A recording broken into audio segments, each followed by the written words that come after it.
This can be solved in 5 seconds.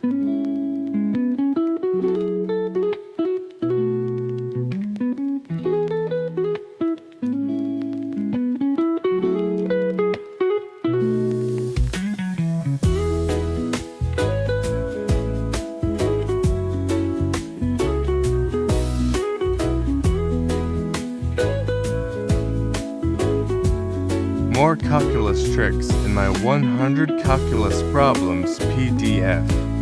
Link in the description.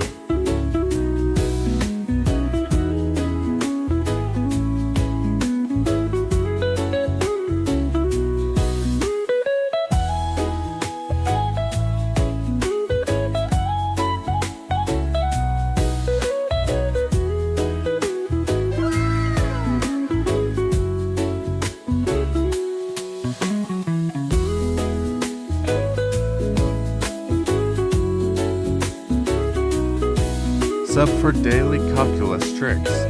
Grab my PDF in the description.